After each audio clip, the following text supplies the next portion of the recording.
call the City of Baldwin Council meeting for June 26, 2023 to order. Can I please stand for the pledge and invocation? Dear Lord, thank you for having us all gathered here today in the honor of the city and to make the best decisions that we can for the city. Lord, we ask you to guide our thoughts, our discussion, and our minds and our hearts, Lord, through all of these decisions, and allow the open discussion that we have to be productive and in the best service of our citizens. In Jesus' name we pray, amen. I pledge allegiance to the flag of the United States of America and to the republic for which it stands, one nation, under God, indivisible, with liberty and justice for all. All right. Okay. So the first item on our agenda is the consent agenda, which just consists of the approval for the minutes for council meeting of June 12, 2023. Has everyone had an opportunity to look through those? Any questions or comments? Yes. Okay. Can I have a motion to approve the consent agenda? Got a motion from Councilman Ayers. Can I have a second? Second from Councilwoman Almaño. All in favor say aye. Aye. All right, motion passes. Second item on our agenda is citizen comment, and we are very much looking forward to this. I'm thankful that we actually have a few folks show up. And so if there's anyone of our citizens that would like to come up for public comment, please come up to the podium and state your name and address, and we're happy to hear from you. All right, seeing no one come forward, we'll move right along to our public hearing for the fiscal year 2024 budget. We're going to let this hearing go for 20 minutes, and we'll move on through our agenda as the hearing goes through.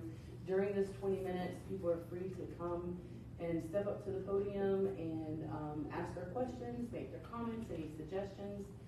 You can yell at us, whatever you need to do for the next 20 minutes. Okay, and then moving right along to reports for court from Susan Newsom. Good evening. Good evening. I'm going to be honest. I honestly got very, very busy and forgot that tonight was my turn. So this is going to be kind of put together in a hurry. But first off, since I'm supposed to be reporting on things that happened in court, this happens to also be our courtroom, and I believe we can all see part of what I'll be reporting on is that we have new chairs and we have new furniture, and I think it makes the courtroom more functional, and the chairs are something that we can clean easily. We can arrange them the way we need to.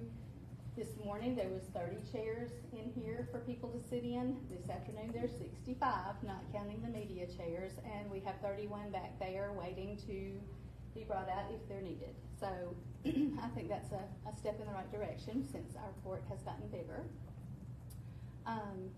Now that our police department is 24/7 and it's summer, both of those two things has increased the tickets a lot. Every year at summer, everybody gets more tickets because they're out doing more things. But now that we're full staffed and GSP's also writing a lot of citations, we've increased a great deal. So it's been very busy here. Therefore, I have asked for a court assistant, and that way we can be more open to the public. Somebody will be here not 24/7, not the court, we're not. But we'll be here Monday through Friday, 8 to 5, hopefully all the time. Right now, if I take a day off, if I take lunch, whatever, somebody gets left out. They come in to pay a ticket or whatever, and they can't because I'm not here. Therefore, I don't take days off right now, or I don't take a lot of lunches. And so that, I think, would be a big help to everybody to have. It'll be a big help to me. I can get my work done more efficiently. So I'm hoping that that's something that we do get to have. Some changes that's happened this year. Our court software was one. Our court software created their own portal, payment portal. Therefore, we no longer have to go through a separate payment situation. Previously, when you were standing in court and the judge said, okay, well, I'm going to change your fine amount to this, or I'm going to change reduce something or whatever, you would have to wait 10 to 20 minutes that's about normal, before you could make a payment, because it took that long for it to be changed in the software, bounced to the website and the payment portal there to know it. Now it's instantaneous. So that has been a huge help. The judge about 3 hours ago called me with another court that had our previous setup and was asking me, how do we work around this? I said, you can't. You're just going to have to wait. Yeah. And so I also told them about the new portal. So maybe that'll help them also. But also the new setup provides a link that we can text to the people to their phones where they can make their payment without having to go through us. So that also should cut down on the lines just as soon as we get that going, and we've got a QR code that they can scan for the same reason. So all of those things are just little baby steps towards helping. Every little thing that we can take away from the time it takes us to process something gets people in and out quicker, and they don't have to sit in chairs as long. Because we really have had, it's been a struggle with some parking and some. And with just 30 chairs in here, people did have to stand and wait. So I think that was a big help. Another change that we've got is we've been utilizing our new court security for about almost a year now. And with each court, I think it gets better. Because previously we never knew who was going to be able to go pick up some, like prisoner transport, any of that. We were always guessing, can somebody do this? And sometimes we just couldn't. We didn't have anybody available. Now we have Silva that coordinates that on that side, and we always have 2 officers that's available to be in the courtroom, to secure the courtroom, to help out. They can transport the people back and forth to jail for both probation and for their FTAs or any reason that they're here. That has been a tremendous help to me, but it's also been, I think, a help to them, because the officers know now. The same ones are doing the same thing over and over, instead of everybody coming in and saying, well, what do you want me to do? Yes. So I think that's been a real big help. Another change that we've had is we've added cash funds online. So now anyone that is arrested, they can either go online themselves and pay themselves out of jail, or they can have a friend go online and pay themselves out of jail.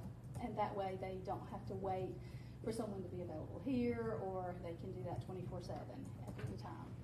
And if I could say this, so I know some people say, why would we make it easier for people to get themselves out of jail? But there's a really good reason for that, and that is that the city has to pay for a daily rate to the jail when we arrest someone and they have to go there. Also, we are, as the city, are responsible for their health. So if they were to be injured or have to go to the hospital, the city is responsible for the bill. So if it's something where they're allowed to be bonded out, and they can get themselves bonded out, the quicker the better. So. And a lot of times they don't, it's so inconvenient for them. I mean, I know, okay, they might have just broke the law, but the big thing is, I've had one person on the way to the airport to catch a plane to go back home. I'm sitting in jail, how do I get out? Yes. So if it was a weekend, sorry, you missed your flight, Yes. So this way, the more that we can help people, I think the greater that we're doing. So. Agreed. Also reducing the impact on the jail, which we know. Well, that is a huge thing. That's They loved me when I told them we were doing this. They're like, God, he's so Yeah. because they are always overcrowded. And now I get to say my favorite thing that has happened this year. That little thing up there. Oh my goodness, I know. Our wireless hub. Yeah. We have struggled in the courtroom. I could sit in my office and do my job, and it was fine because I was connected straight in. I was hardwired in. Mm-hmm. I would bring everything in here for court, and things would mess up constantly. And we think it was working, it wasn't. So therefore things were slower. I wasn't being as productive. I wasn't helping the judge the way I should. This month, we now have this installed, which has been a huge help. I've already sat in here and worked. It works so much better. We did have a few bugs the last court, that we weren't expecting, but we've got that fixed now. I have now been provided with, my desktop was the oldest one here, I think. Yes. It was just quit. I mean, it just was not Gave up working. the ghost. And actually, we were afraid it was going to crash at any time. So I now have a laptop, docking station, and the new internet. And I really think that with all of this, seating, with the new stuff that we have, with the fact that the internet, I think July's setting itself up for a really good court. I hope. Yes. Fingers crossed. Yes. We also are working towards getting Azure for the court. That way, there's another backup. Everything's backed up to them too. So if anything does fail, they can restore all of my citation information, all of that without any problems whatsoever. When there's an issue with upgrades or whatever, they do that automatically. So all of that is just one step at a time towards just being that much more efficient and able to serve people better. I think that's what we all are trying to do to the best of our ability anyway. So is there any questions about any of that I brought up? No, but I would like to say, because, we are talking budgets during this meeting, I will say that most of the improvements that we've done for the court system has not come out of the taxpayers' dollar. That has come from public safety funds, which is just one of the many ways that we seek to pay for city services that citizens benefit from without it actually coming from their property taxes. It's tough and it's tedious and time consuming, but we're very proud to say that we have brought this to the city without it impacting, with minimal impact on the property taxes. So, thank you, Susan. You're welcome. We also have the best court clerk like in the entire region, so thank you. I like bring people. her. I like people. You too, and they love you. Anything else? Thank you, Susan. All right. So moving right along, we have got our old business, and please help me say your name correctly because I hate butchering names. Mine get butchered all the time. It's Heather Farry. Farrig. Gotcha. Perfect. Okay. So we have consideration and approval of Farrig water account adjustments. And Emily, do you want to present for us?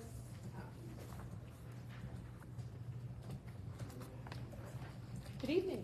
Good evening. All right. So at our this month's meeting, early month meeting, I brought to you a request that is a little atypical for our system. As I said in our last meeting, this is the first time in the 5 years that I've been here that a water account has been impacted to this magnitude, which is why it's coming before council. There was an initial water leak at their property during the Great Freeze in December. They resolved that leak and it was fine for a month. And while we were waiting for that leak to clear the billing system so that we could do an account adjustment, another leak happened.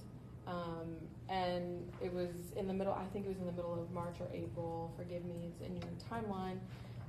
And we worked with the property owner to figure out what was going on. She stayed in constant communication with the city trying to uncover what the problem was, and once it was uncovered, remedying that and letting us know that that has been done. There's so many measures that they have taken as just personal homeowners to prevent this from happening again. However, during this time, there was about a month's worth of water loss that could have been prevented had the city cut the water meter off when we knew that it was still leaking. The reason that we didn't do that is because prior to this incident, our meter readers could not go out. They did not have the authority to go out there and just turn it off without a request coming from city staff, from City Hall, either the utility billing supervisor or myself. And as a result, the water leak continued for about 30 days. So if you look on page 3 of your packet, you'll see the 3 options that I am proposing to council is either option one is to write it off. 2 is to change the rates that we are charging, the amount of gallons used, while also reducing the amount of gallons that we should take accountability for that month that we could have turned the water off and we did not. That's option 2 at $4,033. And then option 3, which is my recommendation, is to reduce it. I'm sorry, I apologize. Option 2 is to just change the rate at which we charge the water using the wholesale rate that we use for the city of Demarest. And then option 3 is to share in our accountability and take accountability for that water loss for those 34 days that we didn't turn the water off and the leak still maintained, which would reduce that that account down to $1,900.57.91.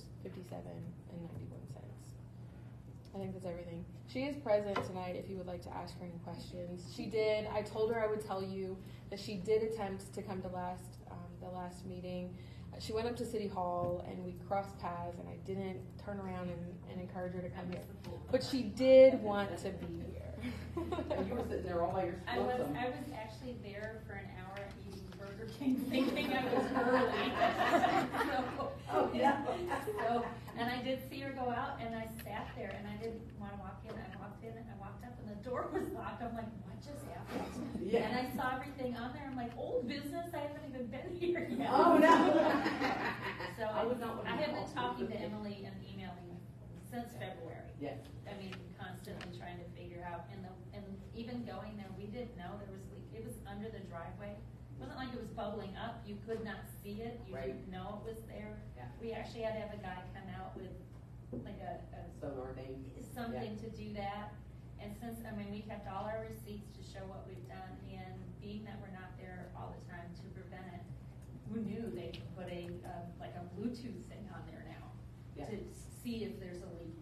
Technology, right? Yeah. Technology. Yeah, We okay. didn't know, but we have installed that, so heaven forbid Yes. anything would ever happen, we could react immediately and take care of it, because this is not how you can look at our 20-year history. That is not, we don't abuse the water, and we want to make sure this was quite shocking and terrible. And it's been a horrible experience. I mean, I hate that it happened, and then to see those bills that, Yeah. crying nights over it, so. Oh, yeah. Oh, I would imagine. And I'll tell you, as a real estate agent, I've had the Bluetooth thing was very interesting because I sell a lot of second homes. And so people don't think, turn off the water while we're leaving just to prevent any leaks.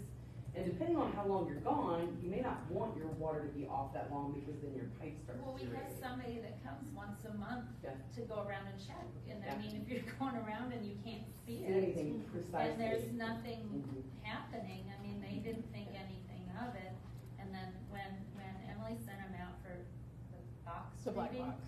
Yes, the Yeah. box Yeah. reading, Mhm. and they're saying, no, we see it leak these 3 days, and it's now stopped, I thought, okay, Yeah. problem solved. Yes, so that's another thing that we have had, a few residents that were very, very upset. I mean, to the point where they say, hey, they actually accused the city of stealing money from water bills. So that's actually not even a possibility with the way that our That system never is. was me.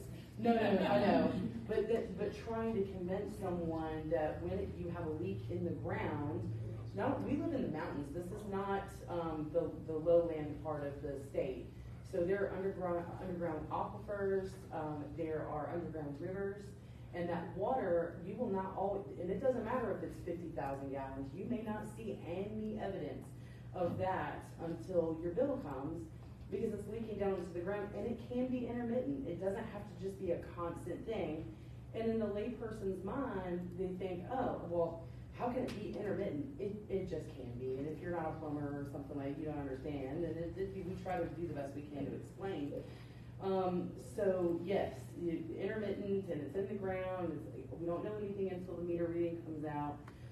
So that said, this was definitely a precedent, unprecedented rather, in the leak that happened, and that has affected change in our policy at the city. So now our employees know if there's a crazy leak like that, shut it off. It's better that than let the customer end up with a bill like you got, or even some of the others, it's just, $1,000 bill. I would rather it be turned off Yeah. and make a phone call Yeah. And, I mean, It's also protecting your property, because Yes. you're.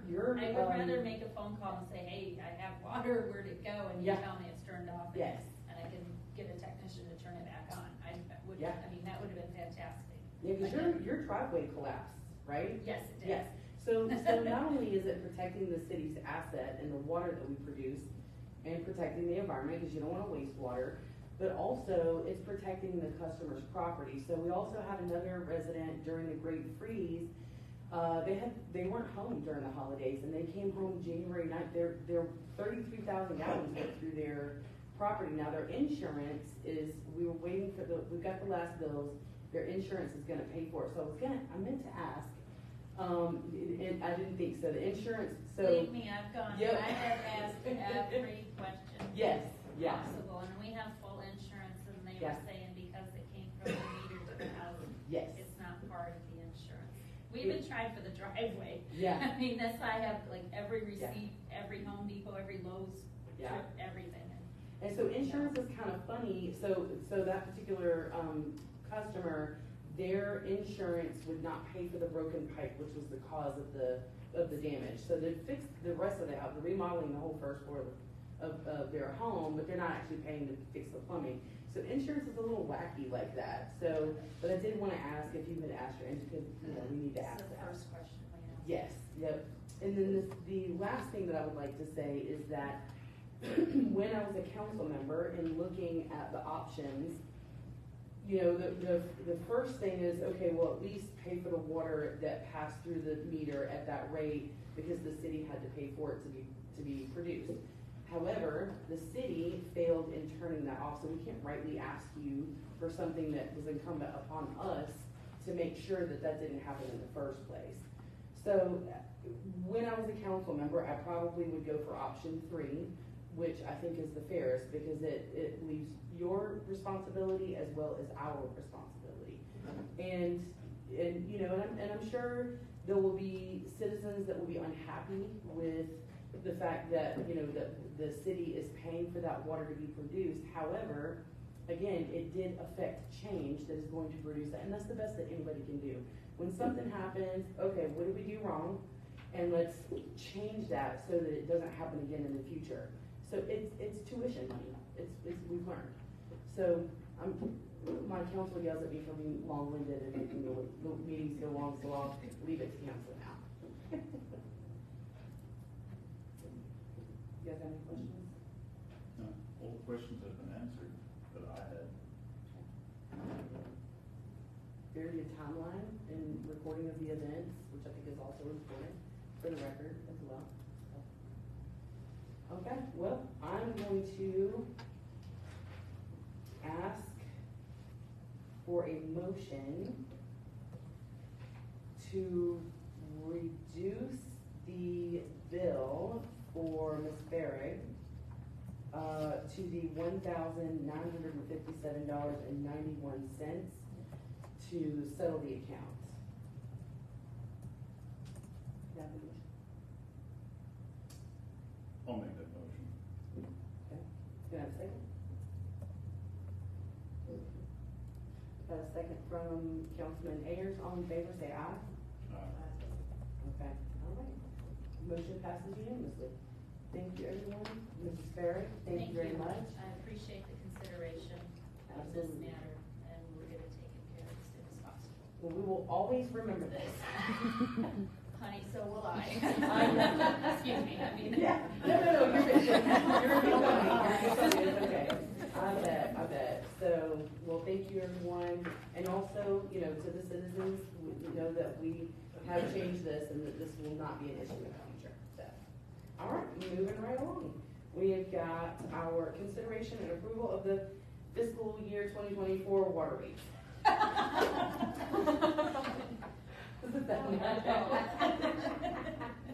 Ms. Woodmaster, would you like to come and address council, please? Alright, on page 4 of your packet, you will see the proposed water rates. There is a structure for either a 2% increase or a 3% increase.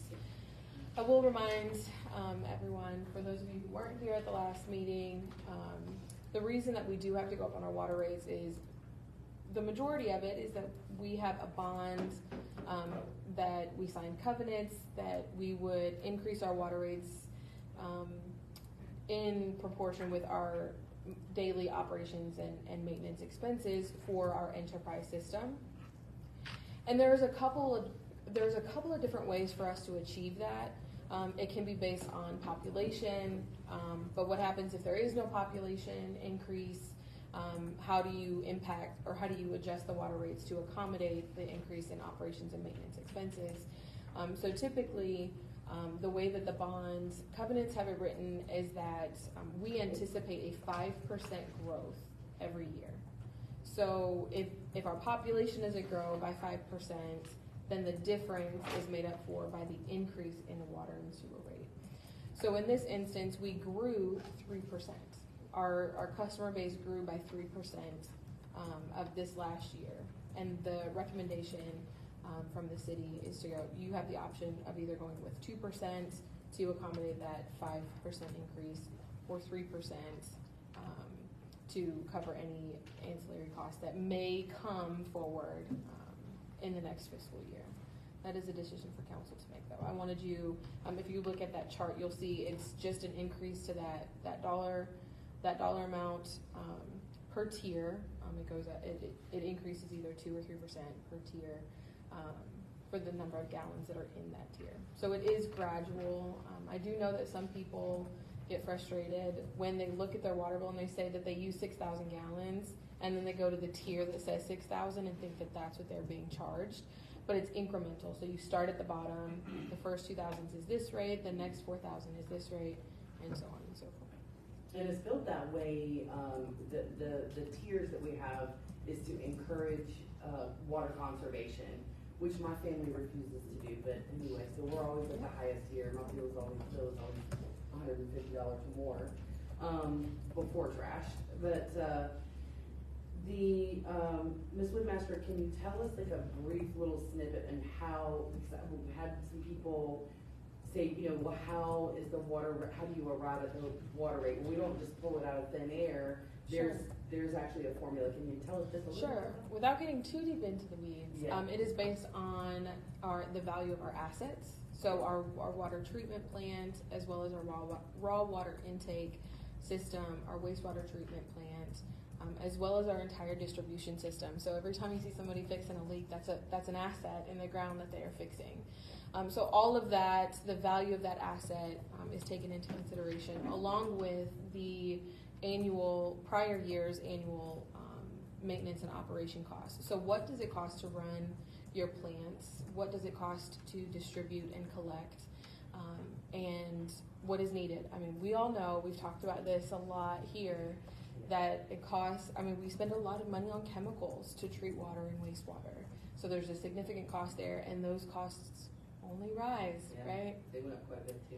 Yes, and so we have to look at those expenses from the year prior and anticipate what could happen that following year. So conservatively, a lot of people, a lot of government entities will use like the generic 2%.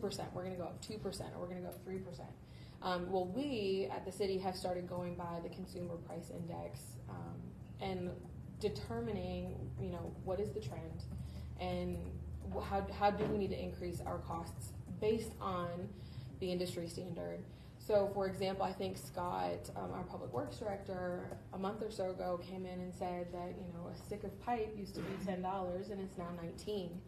So that same line that we were fixing, a year ago is now $9 more a foot. And those are costs that we have to anticipate when we're setting our water and sewer rates, because this is how our entire system functions based on these rates. There's no, unless we get a grant or we have loans that are providing an influx of cash into the system,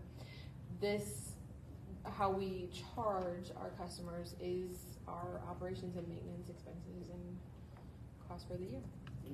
Does that make sense? It does. It makes complete sense. Trying to give a You did good. 30,000-foot view. Well, but we sit here as citizens too, so we're watching Yeah. our bills go up every time we take a vote. We're citizens. We're looking at a 12% trash increase that was given to us by the company. We didn't have any control over that.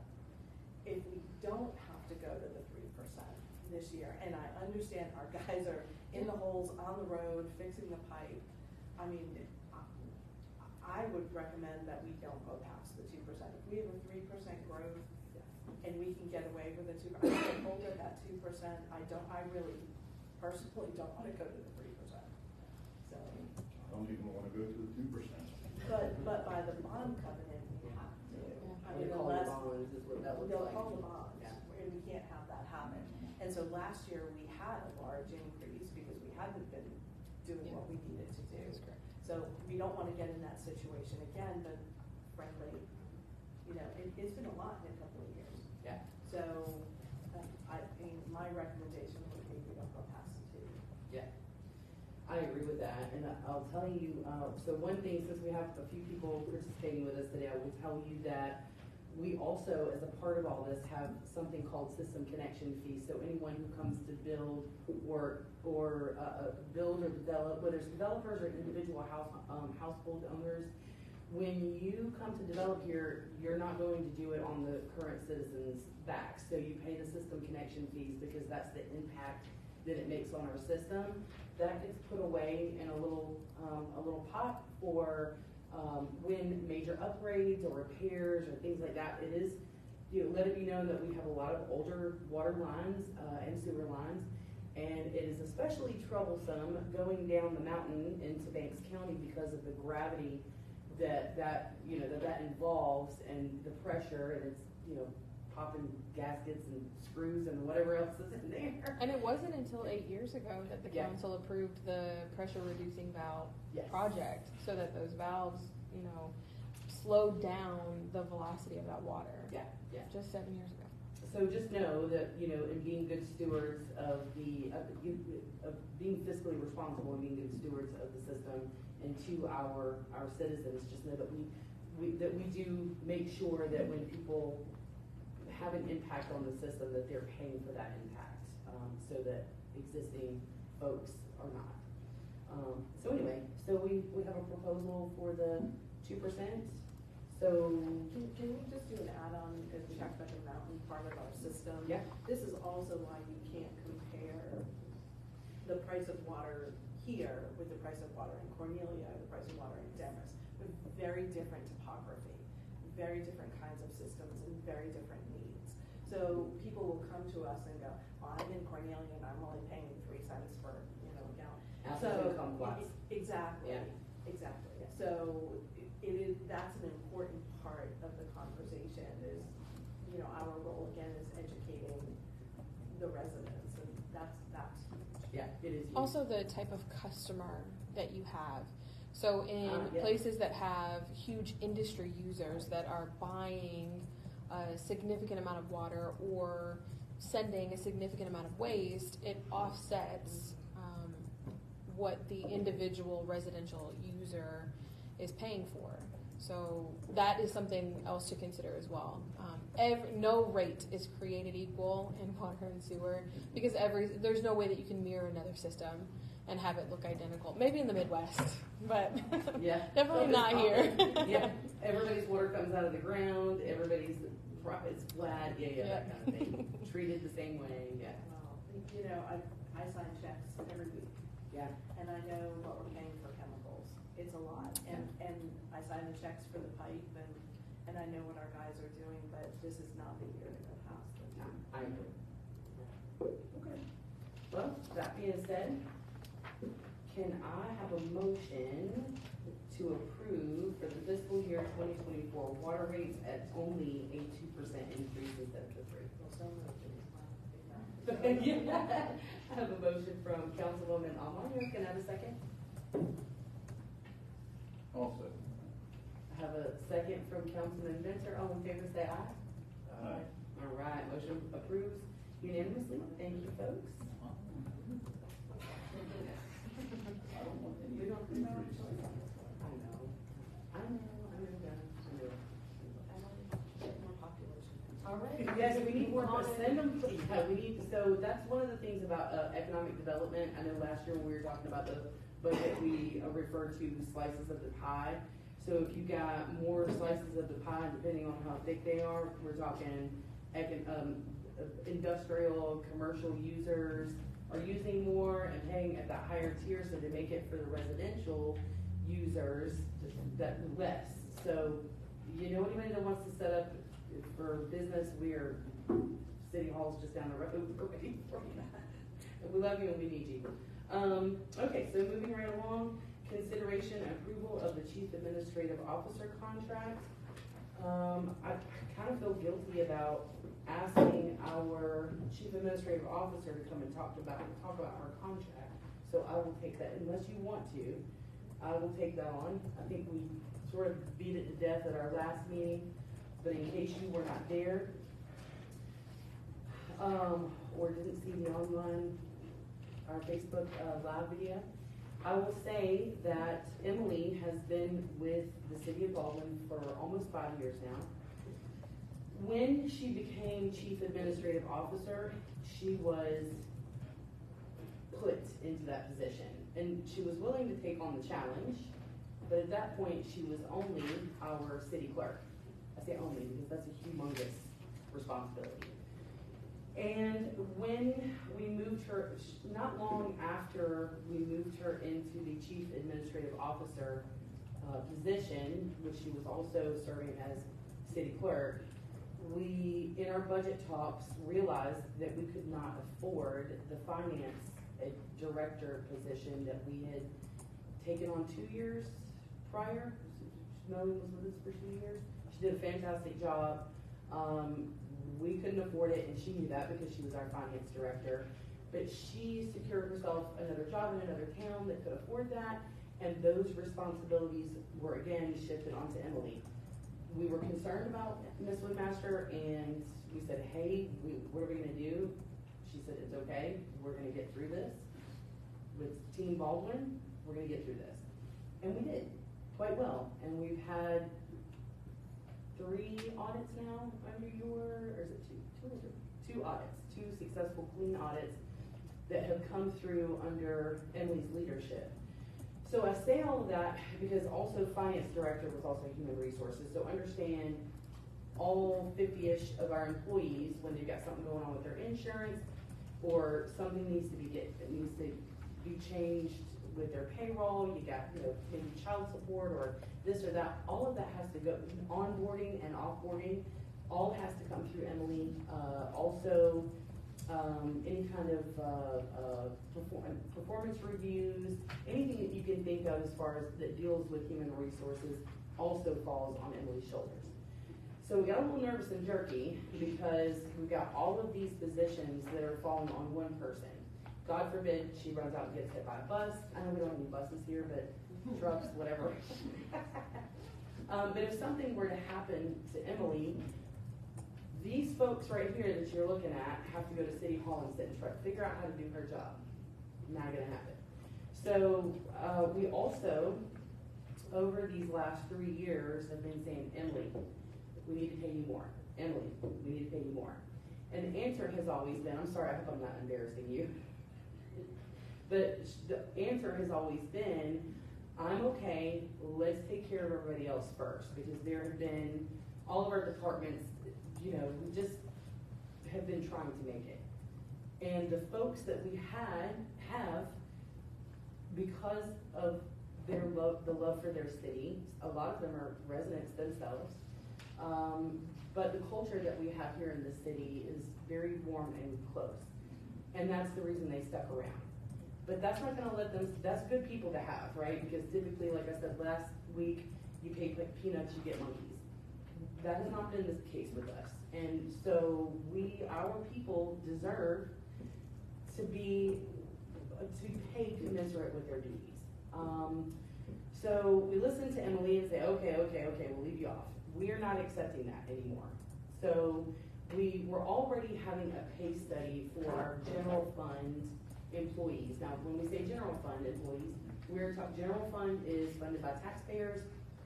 Enterprise is funded by the city's business practices, and that offsets the general fund, which relieves your tax burden, your property tax burden. So that said, the chief administrative officer's position, about half of it is paid by the general fund, and about half is paid, the other half is paid by the enterprise fund, so that, you're only getting about half, you're only paying like half for it, so, that's it. In that pace, the pay study was gonna come a little bit later after our fiscal year is ending. So I asked the company that is doing our pay study to give the 4 positions that Emily is currently serving. We wanted to know what, to do that a little bit faster so that we could take care of Emily as well as relieve some of the burden and protect the city with that.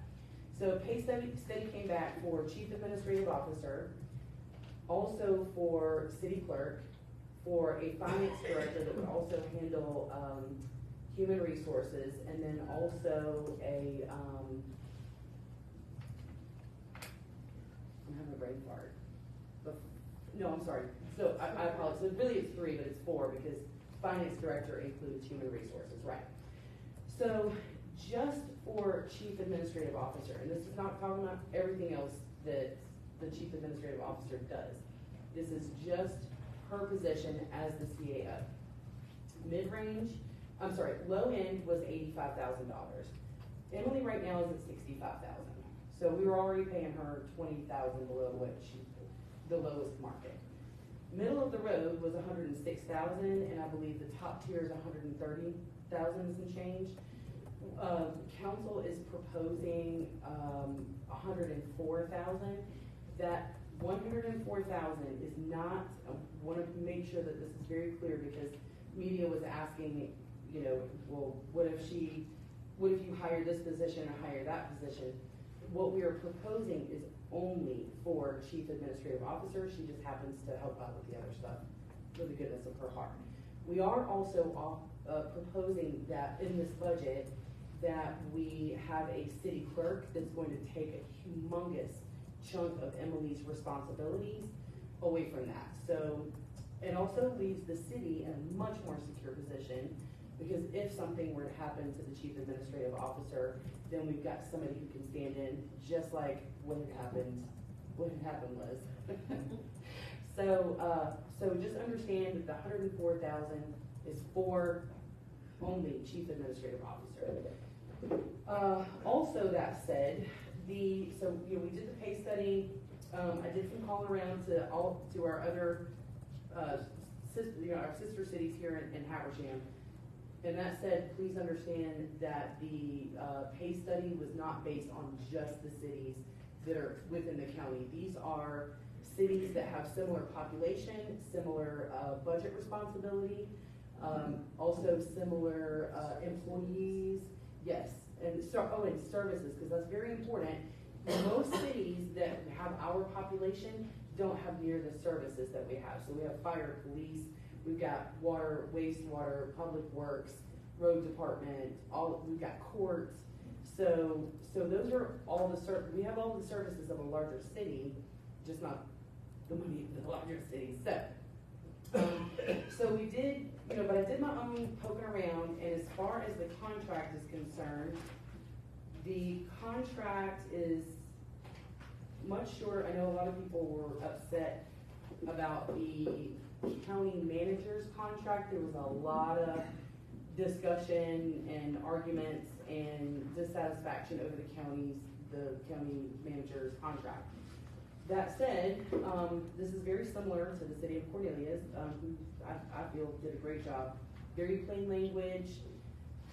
Just to hit on a highlight or two, I think one of the bigger problems that I think left our citizens with some unrest is that the Chief Administrative Officer has a vehicle.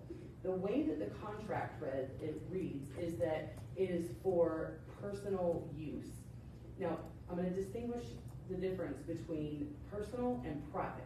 Personal means that the Chief Administrative Officer has a vehicle that she does not share with other employees. It is for her use only. It is not for her private use, which means that she can't go to the grocery store or, to the movies or vacation or anything like that. She uses the vehicle to go home in, and that vehicle stays at her home until it's time for her to come to work, or there's an emergency that requires her to be present at off hours, which happens You get a big water leak, you get a big, something crazy at the wastewater, or the water plant, or the wastewater plant, which that happens, you know, and it gets a little hairy. We've had situations like that. Or she needs to respond to some emergency, then she's not using her own vehicle and her own asset, her private asset, for the city's benefit. And until because the chief administrative officer has had a vehicle for quite some time already. This is just solidified in her contract. But until she received a city vehicle, she was going to all of the meetings that she has to go to every single week and every single month on her own gas, her own insurance, her own wear and tear, her own brakes, tires, oil changes, everything. She was having to go and do these things on her own. Now, we're not asking her to do that any longer. Most of the other employees in the city that have to respond to emergencies in off hours have vehicles. All of our public works department, because they have to respond to water and wastewater emergencies, they have take-home vehicles. Our police and fire chief and assistant chief, well, all of our police officers have take-home vehicles, but the same thing with our fire chief and our assistant fire chief, they have take-home vehicles. One of the things that we've recognized is that in these take-home vehicles there's a couple of things. Number one, it is part of their benefits package. It's a part of being attractive to good employees to stay loyal with the city, is to have these. It's part of the benefits package.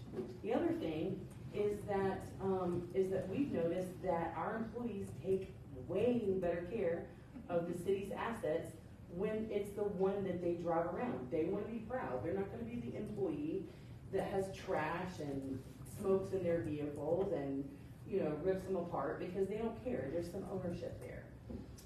So I'm going to get off my soapbox about the vehicle, but and does everybody have a copy of the contract? Do you guys want a copy of her contract? Okay. It's very plain language. The chief administrative officer is not giving any more privileges. She's not being given any more privileges than our regular employees. Everything that including the vehicle is all subject to our personnel policy. We don't expect our leaders, we expect our leaders to have the same thing and have to adhere to the same policies as all of our other employers. She's not more special than anybody else. And that's what this contract says. So, Can we take Emily out of the equation? I'm sorry, yes, I keep forgetting. I think keeping Emily in the equation does a disservice to this conversation. Mhm. So when I came on council 4 years ago, we sort of had a revolving door of staffing. You know, how many times have we turned over the police department? You know, I mean, we've turned over staff. And 4 years ago, we made a decision as council that we wanted to be a destination for employment. We wanted to be a good employer. We wanted people to stay here. We wanted good pay, good salary, good benefits, and we have worked hard these 4 years. How many times do we go to the police department and say, what would keep you here other than making $90,000 a year? Is it new weapons? Is it new cars? Is it tasers? Is it, you know, like what is it that would make this an attractive job? So when we started looking at, you know, we went through this with water and wastewater, Mhm. and, you know, looking at salaries there, making those right. We looked at fire, we looked at police, and now we're looking at the city hall, the general fund positions.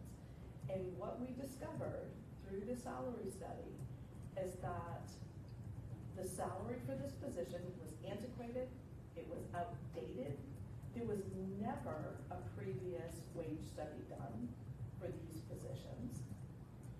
And we needed to take it into the modern era. So is this a large increase? Yes.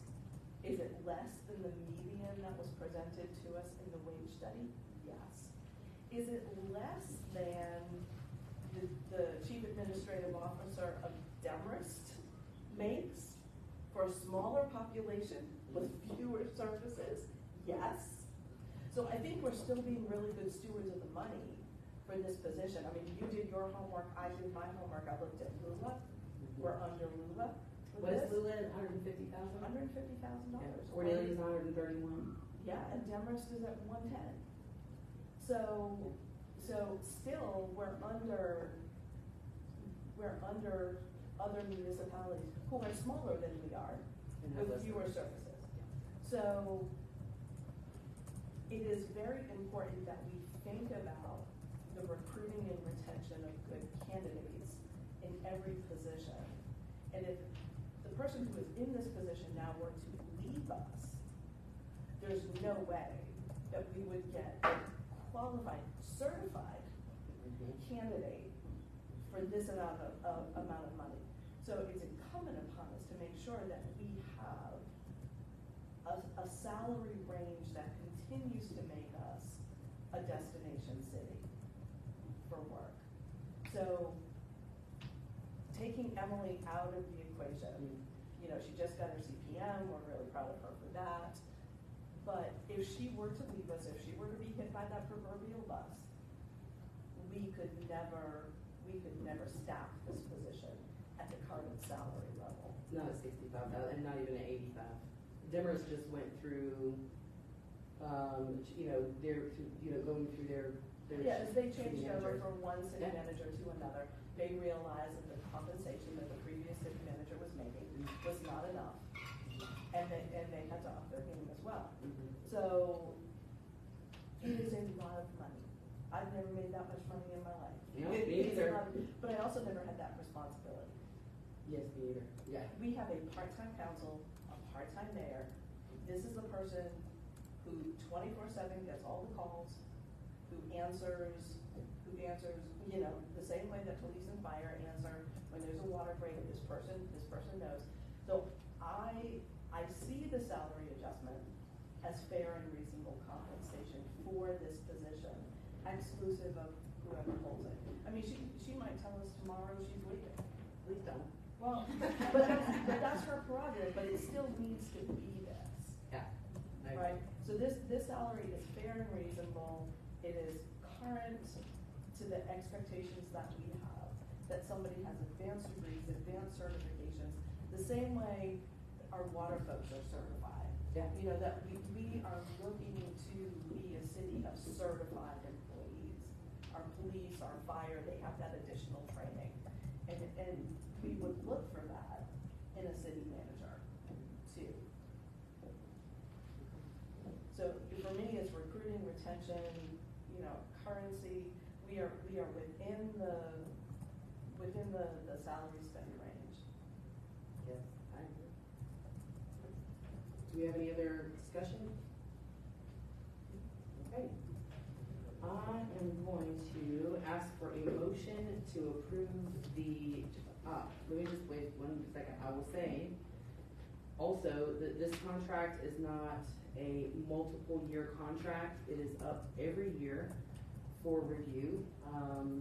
So it's just 1 year. And there are provisions in here that if the chief administrative officer, I'm trying to remember to keep Emily out there.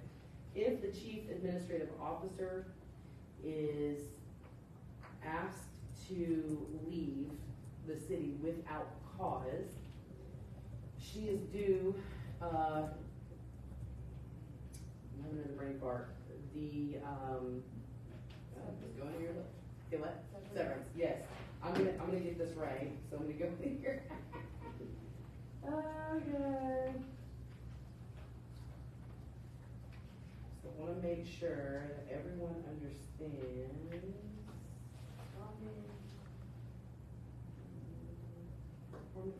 Here we are. Okay. So termination, this is one of the longest parts of the contract. And forgive me for reading this out, but there are a lot of people that need to understand this that have made comments. So notice of termination for cause. Employer may terminate employee for cause upon the affirmative vote of 3 members of the city council. That's a majority vote. In the event that employer terminates employee for cause, then employer shall not be obligated to pay employee severance pay as provided for in subsection F below. Cause for termination shall include the following: entry of a plea of guilty or nolo contendere of a conviction by a court of competent jurisdiction to any felony, theft, embezzlement, fraud, or bribery within or outside the scope of her employment. After a 60-day period of written notice and opportunity to correct any claimed deficiency, employee continues to violate a written policy of employer or continues to violate a term of this agreement to the extent said policy is applicable to employee acting in her capacity as Chief Administrative Officer. Notice of termination without cause. So this is, Emily didn't do anything wrong, council says, we don't like you anymore, we want to get rid of you. Employer may terminate employee without cause upon the affirmative vote of the entire council, 5 members. Prior to said termination, employer shall give employee 60 days notice. Hey, Chief Administrative Officer, we decide we want to look for somebody else. We're giving you 60 days notice, and all 5 of us have voted, or 5 of you guys, I keep forgetting I'm not on council. All 5 of us have decided that, we don't love you and we don't need you anymore. Let's see. During the said 60-day period, employer shall continue to pay employee full benefits and full pay and benefits under this contract. In the event the employer terminates employee without cause, then employer shall be obligated to pay employee severance pay as provided in subsection F below. If the employee is unable to perform her duties because of illness, accident, injury, or mental incapacity, and no reasonable accommodations are available, the city council shall have the option to terminate employment subject to the severance pay requirements of this section. And I'm gonna go and just go on about severance pay because the rest of it is just normal stuff. In the event the employee is terminated without cause and provided the employee is willing and able to perform the duties of the position under this agreement, then and in that event, employer agrees to pay employee a lump sum cash payment equal to 3 months aggregate salary and 3 months for employee's cost of COBRA continuation. Further compensation shall be provided for employees' accrued annual leave, which we do that for everybody. Said lump sum shall be paid to employee within 30 days of termination. In addition, after 1 year of employment, employer shall pay as additional severance pay an amount equal to 1 month of said salary for each additional year of employment after her first anniversary with a maximum of 6 months. Previously, it was for 12 months. So we kind of learned our lesson with that, so this is only 6 months, and that is normal everywhere else. Okay, in no event shall the severance pay exceed a total of 6 months aggregate salary. So, okay, council, I'm sorry, I'm hurrying. But I wanted, that was some comments that were made and some concerns that were made. So I want you guys to know that it's not a 4-year contract, it's a 1-year contract, and every year it is up for renewal, and it's no more than 6 months. Doesn't matter if she's here for 50 years, it'll always be 6 months. The other part of this, by making this official with this contract, is that it helps us budget. Yep. Going forward. So if the current holder of the position were to leave, and then we realize if we advertise at $65,000 and we can't get a quality candidate at that, then we have to bump it up, that blows our budget. So in this way, at least we can budget going forward. Yes, because we go all the way to January is when we start the budget process, so that gives us some time to do that. Okay. So with that, I would like to ask for a motion to approve the Chief Administrative Officer contract as it is presented. So moved. I have a motion from Councilwoman Almano. Can I have a second? Second. I have a second from Councilman Venter. All in favor say aye. Sorry, it's another thing. Okay, so we've got affirmative vote from Councilwoman Almano, Councilman Venter, and Councilman Llewellyn, and a nay, I'm sorry, Ayers, and a nay from Councilman Llewellyn. Thank you. Motion passes. Thank you, and that is, I understand completely. Okay, so moving right along, consideration and approval of the fiscal year 2023 budget amendments. Yes. Ms. Springmaster? I'm trying to go quick, guys, I'm sorry. I appreciate your faith in me. I promise I won't let you down. And if I do, you can fire me. Yeah. It's all determined by our capacity to get us through the rest of this. All right, you have a sheet of budget amendments. Can I have a motion? Real quick, this is just to help clean up the end of fiscal year 23. This was a comment on our, one of these was one of the comments that we had on last year's audit. We started the plan review process because again, before, 2 years ago, we didn't have a lot of commercial development, so we didn't have a significant plan review expenditure anywhere. As a result, we don't budget for it. So in order for it to clear in our audit, you guys have to accept that expense so that we can add it into the budget for the year. So the first two is just revenue recognition. One is to budget and recognize $16,000 in community event sponsorships. That is for this fiscal year, so this is money that has already been expensed for events that happened in this fiscal year. As you know, we do secure sponsorships throughout the calendar year for events, so it does kind of offset just a little bit, but we want to make sure that any revenue that we have or collections that we have from this year are accounted for in this year's budget. So this is a part of this year's budget. And then number two is to budget and recognize $3,639 for Memorial Park donations.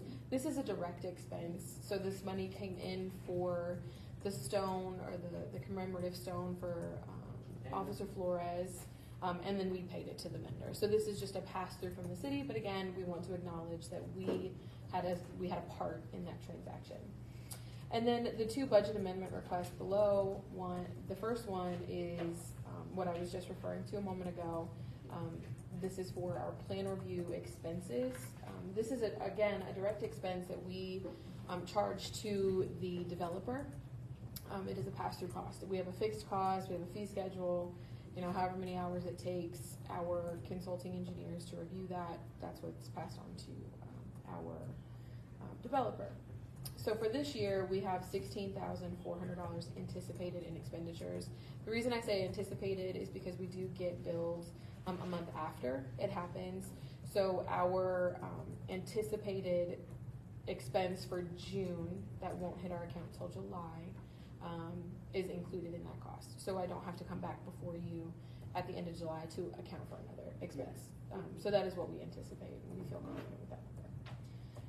And then the last one, this one is a little different, so I do want to explain why it's on here. I believe it is also in your packet, the quote. Earlier this year, we came before council to request $60,000 to repair one of our raw water pumps. Oh, yeah. So as you know, we have 3 pumps at our raw water intake, and one of them, it works, but it's not great. You don't want to take it for the long haul, but it works when we need it to in a bind. Yeah. And then the other 2 are just going through it. They have been in the ground for a very long time. They are the original pumps that established that raw water intake, and one of them needed to be pulled and repaired. So the first expense that we had was to pull it out of the system, activate the other one, pull that one out of the system, and investigate and determine if that is even a pump that can be repaired. Well, we determined that it could be repaired, and the company that we use to repair these pumps is Goforth Williamson, which is in your packet. We came before council 6 months ago to get this, and we were pretty confident in $60,000. Goforth Williamson came back at $89,000. So the approval of council earlier this year was from the budget. It was a budgeted expense. It hit 2 line items in the current fiscal year. The work is not going to be completed before Friday. So the expense, I don't want to recommend that council use budgeted funds for that because we won't be able to tie the expense back being so late in the fiscal year. Does that make sense? So my recommendation is that we allow those line items that they originally accounted for, the $60,000, to carry into our fund balance for the next fiscal year and just pull the entire expense from our enterprise fund balance, including the additional $29,000. Any questions? Those things are expensive, aren't they? They They're are. expensive boogers. But we need them. Yep, we do, otherwise we don't drink water. Yep. Okay. Alright. Council, remember all that and have any issues, any questions? Alright, I would like to have a motion to approve the fiscal year 2023 budget amendments as presented. Got a motion from Councilwoman Almaño, do you have a second? Second. Got a second from Councilman Venture, all in favor say aye. All right, motion carries unanimously. All right, we're getting in there quicker. So under our new business, we have consideration or approval of appointed positions. Ms. Woodmaster, can you talk to us about our appointed positions? Absolutely. Our charter requires that we appoint certain people or entities to positions for our government for the year. We do this at July 1 because it's the change in the fiscal year. Those positions are the city clerk, city attorney, city solicitor, city judge, city engineer, city auditor, and mayor pro tem. Okay. We are not proposing any changes this year to ours. The reason that you would be appointing me as your city clerk, again, is just because we haven't had it filled. So once we post that position, if council approves the budget to include that position, you will appoint that person as the city clerk, and I will no longer be the city clerk. You also must decide amongst yourselves who will be the mayor pro tem for this coming fiscal year as well. But everyone else is staying the same. Alright, so I'm going to ask, since we've already got everything else except for the mayor pro tem, I'm gonna ask for, council to provide a nomination. I'll nominate, Councilwoman Almaño. You accept? Yes. Okay, can I have a second on that appointment? So, Got a second from Councilman Llewellyn, all in favor say aye. Congratulations, I think. good luck. Just kidding. Hopefully nothing happens to me. I'm kidding. Okay, so we have got that taken care of. We also, I guess we need to approve the other, so I would also like to ask for a motion to approve the fiscal year 2024 appointments as presented. Motion from Councilwoman Almaño, second? We got a second from Councilman Ayers, all in favor say aye. All right, passes unanimously. Thank you, everyone. And our next, this is a good one. So speaking of employee retention, okay. Our next item on the agenda is the approval of new paid time off tiers. We have a PTO program as a part of attracting and retaining our employees. However, that only went to 8 years. So, and we have several people that have been with us for 8 years, but we also have people that have been with us for 35 plus years. So Ms. Woodmaster, at the request of council, has gone in and put together a proposal for incentives for those who have exceeded that. I'm gonna let you explain your tiers because they are all Sure. Sorry. You all, as you all are aware, we have been actively trying to bump up our benefits package without a significant financial impact to the budget and subsequently its taxpayers. We didn't do this one last year because we were looking at the impact it would have, and we were working on staffing departments. So it was very hard to make a decision like this and not have enough staff to even cover somebody taking time off that frequently. So this year, we are proposing to add 2 additional tiers. The third tier is staying the same, except it's going from 8 years to forever to 8 to 15 years. And then 15 to 30 years is the new 4th tier, and 30 years plus is the 5th tier. At 30 years, you'll have 6 weeks that you are accruing on a biweekly basis. So that's not just a bucket that you have at the beginning of the year and you can get it. You're accruing that on your biweekly payroll. The reason that there are two on here is because we have a typical 8-hour employee PTO package, and then we have a non-civilian public safety PTO package. This is your police department, your fire department, and your water plant, because that has to be staffed 24 hours a day with a certified operator. So those three departments are all subject to the second option. In that one, the accrual rate is as high as it is because it also includes the holiday pay that they don't get because they have to work on those holidays. And they're on 12 and 24-hour shifts. Yeah. Correct. So in order, you go from when you first start out 1 to 3 years, you get 2 weeks of paid vacation. So it's 2, 3, 4, 5, 6 weeks total. And then with the decision council made last year to observe 4 additional federal holidays, there are now 2 weeks of paid holiday leave. Yeah. So on the bottom, you'll see that it's a little bit higher for that as well. Any questions? How many employees do we have at 30 years? We have 2. Chief Joe Roy and Junior Robinson in our Public Works Department. They've been with the city for a lot. They've seen all the things happen. And I know that they will appreciate Yeah. this. We've talked about it in years past and even frequently. We talk about different ways to help compensate people who have been here. They've committed over half of their life to us and its residents. So I do want to, any opportunity we get to reward them for that is well earned and won. What kind of impact, I'm sorry. No. What kind of impact does this have on staff retention, staff morale? What have you heard from the staff? I mean, last year we added the additional federal holidays. Yeah. Because I didn't know how to give anybody more money last year, Yeah. so we gave them a little bit more time off. And again, that only helped part of the staff. Yeah. So with that, plus this, as you've been talking to the staff, is this something that they're pleased about? Oh, absolutely.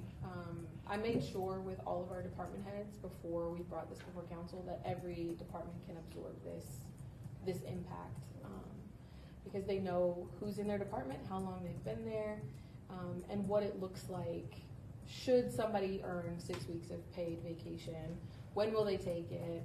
Our policy manual also requires that you can't take more than 2 weeks at a time unless you're using it for paid leave. Like if you're out for an extended period of time for health reasons. So just making sure that they know that their department is covered, and with all of our department heads being confident that their departments can handle it is why we brought it before you tonight. We have 2 employees that are in that final tier, that 6 weeks, so they would see an immediate impact to their PTO. We don't have any employees that are in the 4th category, but we are really close. There's a couple of employees, Susan, and one of them that would fall into that second to last category. Thank you. Yes, thank you. For being around. Yes. You've seen it all, huh? Yeah, Yeah. a lot of This it. one too, right. Susan, if you don't mind asking, how long have you been with the city? Well, I've been here 20 years, but with a 9-month, I think it was, layoff. Oh, yeah. So, which it was confusing as to whether it was actual layoff or, because I was brought back 9 months later as soon as we had enough work. Thank you.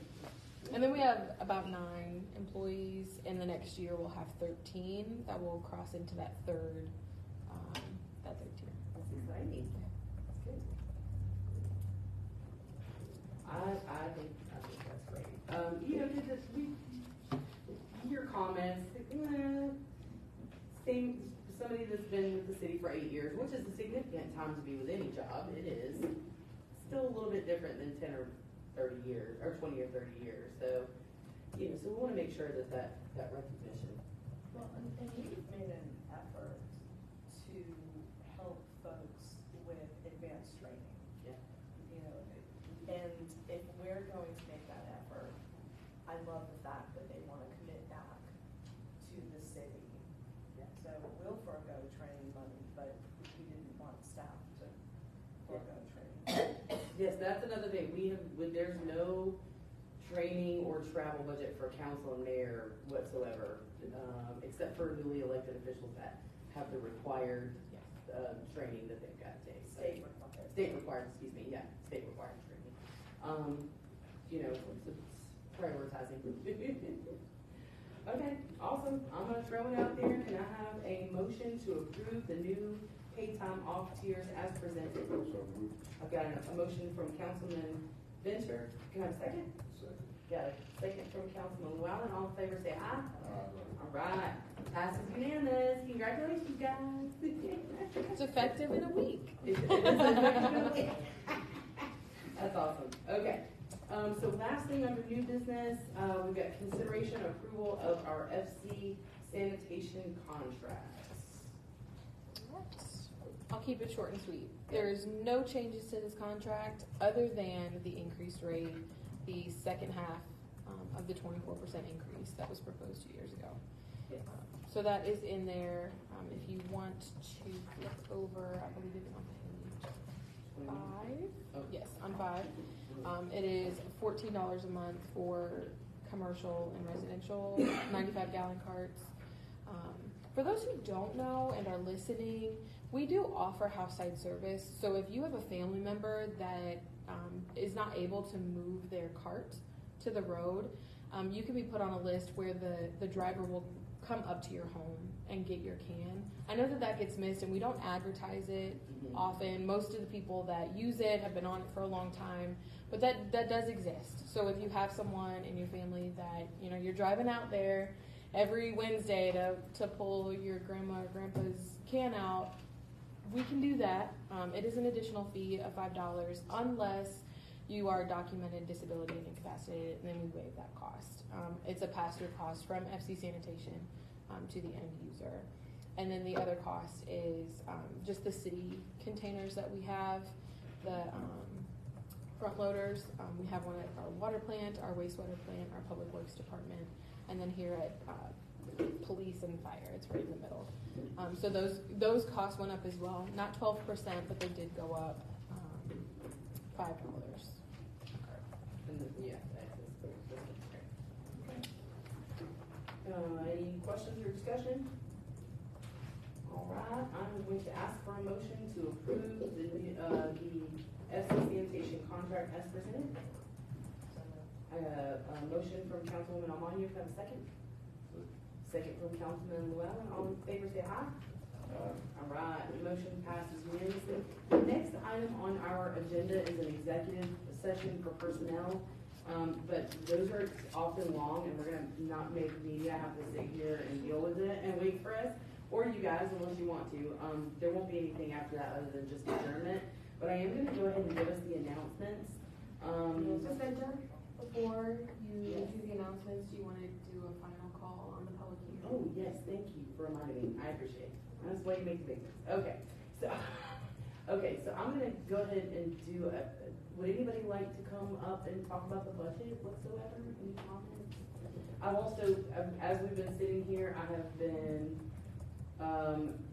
just on our live feed saying, hey, please ask us any questions here. I haven't had any from the public. I have noticed we've had more people watching than usual. We're at 7 right now. We did have 11 earlier, so but no questions there. Is the audience? I don't like talking out loud in front of people, but my name's Vicki Sanders. I live at 146 Banks Highland Drive. Used to be the Little Banks house. So everybody's like, oh, the Little Banks house? Yeah. Anyway, I just want to say thank y'all for taking care of your staff. That's really important to me. I rose in the ranks doing HR and finance and stuff myself, and there were a lot of people that didn't want to see me get advanced and paid what I was worth doing 2 and 3 and 4 jobs. So, thank y'all for taking care of our people. That means a lot to me, and it just says a lot about our city. Our most important asset drives out of here at 5 o'clock every night. Yeah. We could not be the city we are without the impressive personnel that we have. And we as a council never want to take them for granted. This has been the most pro-worker council I have seen. So, And you're right, you couldn't be who you are, you couldn't do what you do without No, the staff is absolutely amazing. I mean, maybe someday you can come on the world tour and come see the water plant. Yeah. And I mean, like, these are the It's fun. unsung heroes, Yeah. the folks you don't see when we go over to the wastewater treatment plants and we go over to the water treatment plant and we see the guys in the holes fixing the leaks And and, start crying. you know. Oh, I know. I know. Yeah. If I was in any really- county, nobody would have listened to me. Yeah, it's an amazing staff and we thank them for all that they do. Something that a lot of folks that haven't had a chance to be on a council or serve in political office don't often think about is how difficult is it to get the information that you base your decisions on. And the staff in Baldwin makes it so easy. Well, it's still a difficult decision, but the information is always there, and they make our job significantly easier, because I'll tell you, this is not a good paying position. It sucks. So, you know, they It's certainly, they service. make the I mean, wheels this turn. is service. It is service. Anyways, I strongly urge that we do the announcements. Yeah, because I'm crying. I don't have enough water processing capacity. This is fresh water. Okay, thank you very much. I appreciate that. It means a lot, because, you know, we get rental people, but it is nice for the compliments to be sprinkled. I've never seen a grumble person. What did I say? What did I say? Did I say it right? Okay, whatever. So, announcements. I'm gonna, go ahead and, yes, I'm gonna go ahead and close the hearing with that said. Thank you. And then we're gonna get to the announcements. Okay. So, announcements. The Piedmont Library System pop-up rolling library will be set up at the Baldwin Farmers Market from 11 a.m. to 12 p.m. every Friday through the end of July. We encourage all residents to come and check out or return books. Additionally, those attending the pop-up rolling library with children will receive food bags courtesy of the Food Bank of Northeast Georgia. The Baldwin City Picnic is this Saturday, July 1st, starting at 5 p.m. We invite our residents to join us at the farmers market for a free cookout. Bring your picnic blankets and lawn chairs, and make sure you stay for the fireworks finale. Our fire department is putting on a 25-minute fireworks display. Airport, it's going to be an Airport Road from Willingham Avenue to King Street will be closed from 4:30 p.m. until approximately 10 p.m. Next announcement, there will be a special call meeting this Friday, June 30th at 6:30 p.m. I'm sorry, it's a Friday night at 6:30, but we got to get it done, for the approval and adoption of the fiscal year 2024 budget. This meeting will take place at the Baldwin Municipal Courtroom at 155 Willingham Avenue in beautiful Baldwin, Georgia, 30511. City offices will be closed Tuesday, July 4th in observance of Independence Day. And I also would like to make an announcement. I'm sorry I didn't tell you guys if you haven't, but I would like to start a Saturday morning coffee with the mayor. I'm going to broadcast live on our Facebook page. I also would like for us, if you guys, Emily and Aaron, if you guys can help me create a YouTube channel for the city of Baldwin. I will, because not everybody has Facebook, but those who have the internet can still go onto YouTube and subscribe to our channel and watch the live broadcast on Saturday mornings. Thinking 9 o'clock is good enough for, I'm a princess, so I love to sleep in, but I'm still usually up by 9 o'clock. I'm up by 9. I might be in my pajamas, just full disclosure, I'm kidding. But I am just absolutely passionate about our people having access to the information that they need for them to be able to ask questions and have answers. If for some reason I don't have an answer, I will get it for you from the experts. But probably will have guests come in, you know, whether it's department heads or, you know, other people in the community that we as a city still have to interact with, the commission, other city councils and other boards. I'd like to have guests to come in, but also I'm thinking maybe even live broadcasts to take We have our world tour, where we go around and show you the whole system, but maybe go and spend some time with the fire department, which is great. Spend some time with the police department, court, city hall. Our water and wastewater treatment plants are fascinating, actually. Most people don't know when you flush your toilet, where does it go, and how do you get the water in there? So we're gonna go through all of those things so that the public can be informed about what it is that their assets are and how they're used, how they're maintained, and what your taxes go to pay for, and what things are paid for that don't come from your taxes, because we work really hard to do that. So, Saturday mornings, 9 a.m., we will put on our Facebook page links to our new YouTube account and our YouTube channel, and also times where you can go, maybe even a calendar event where they can go in and participate. So I'm gonna do that, and that is my last announcement. Does anybody else have any announcements?